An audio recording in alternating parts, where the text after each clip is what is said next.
ایلان مسک کی اسٹارلنگ پاکستان میں رجسٹر ہو گئی. کیا اسٹارلنگ پاکستان میں انٹرنیٹ کے مسئلے کو حل کر پائے گی؟ وزیر مملکت برائے انفارمیشن ٹیکنالوجی اور ٹیلی کمیونیکیشن شہزاد فخر نے تصدیق کی ہے کہ امریکی اربپتی ایلان مسک کی سیٹلائٹ پر مبنی انٹرنیٹ فراہم کرنے والی company Starlink security exchange commission of Pakistan میں رجسٹر ہو گئی ہے.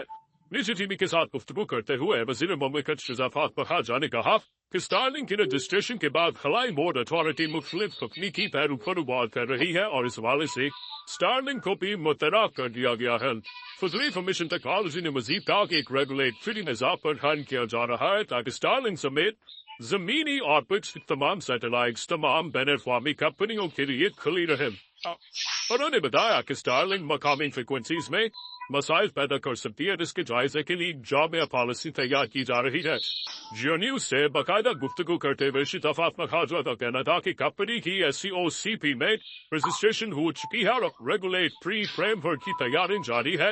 حکام کا کہنا ہے کہ نان اسٹیشنری اور نان جیورسڈکشنل لو ارتھ آپریٹ کے حوالے سے ریگولیٹری فریم ورک تیاری میں غیر ملکی ماہرین سے بھی مشاورت جاری ہے. خاص ہے کہ یہ پیش رفت ایلن مسک کی جانب سے اصلاحات کی تصدیق کے بعد سامنے آئی کہ وہ پاکستان میں اسٹارلنک سروسز لانچ کرنے کے لیے اسلام آباد کی منظوری کے منتظر ہے. ایلن مسک نے یہ تصدیق پاکستانی سوشل میڈیا صارف کی جانب سے ایکسپرٹ ٹویٹ کا جواب دیتے ہوئے کی تھی، جبکہ گزشتہ ماہ سینیٹ قائمہ کمیٹی برائے IT اینڈ ٹیلی کام کے اجلاس میں وزیر مملکت برائے انفارمیشن ٹیکنالوجی شہزاد فاطمہ نے کہا تھا کہ کوشش کر رہے ہیں کہ ایلن مسک کی سیٹلائٹ کمپنی اسٹارلنک کو پاکستان لے آئے. اور وہ گزشتہ سال سے انٹرنیٹ کے ساتھ ساتھ social media platform X پر پابندی آئے گا اور حکومت مسلسل آبدوزیبل میں خرابیوں کو مورد الزام ٹھہرا رہی ہے. اوکیا اسپیڈ ٹیسٹ گلوبل انڈیکس کی جانب سے جاری کرتا فہرست کے مطابق موبائل انٹرنیٹ اسپیڈ میں پاکستان 111 ممالک میں سے 100ویں نمبر پر ہے. اس کی ڈاؤن لوڈ اسپیڈ 20.61 MB اور اپلوڈ اسپیڈ 8.53 MB ہے.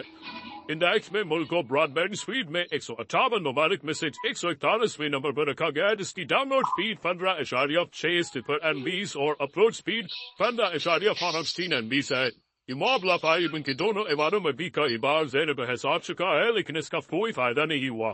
اس خلا کے نتیجے میں ملک کی IT انڈسٹری کو بھی مالی نقصان اٹھانا پڑا. وفاقی حکومت کی جانب سے اسٹارلنک کے پاکستان میں رجسٹر ہونے کی تصدیق کے بعد عوام یہ جاننے کی کوشش کر رہے ہیں کہ یہ اسٹارلنک کیا ہے اور اس سے پاکستان کو کیا فائدہ ہوگا. اسٹارلنک دراصل انٹرنیٹ اور موبائل سروس فراہم کرنے والی امریکی کمپنی ہے جو قدرت مالک ایلن مسک کی خلائی کمپنی اسپیس ایکس کا حصہ ہے. اسٹارلنک روایتی انٹرنیٹ سروسز فراہم کرنے والی کمپنیوں سے بالکل مختلف ہے اور روایتی کمپنیاں تار کے ذریعے انٹرنیٹ کی سہولت فراہم کرتی ہیں، جبکہ مذکورہ کمپنی خلائی سیٹلائٹ کے ذریعے سہولیات فراہم کرتی ہے. اسٹارلنک پر نظر رکھنے والی ویب سائٹ کے مطابق اسٹارلنک نے اس وقت خلا تقریباً 6,500 سیٹلائٹس کنٹرپی ہیں، جن میں سے زیادہ تر سیٹلائٹس ایکٹیو ہے اور وہ انٹرنیٹ کی سروسز فراہم کر رہے ہیں.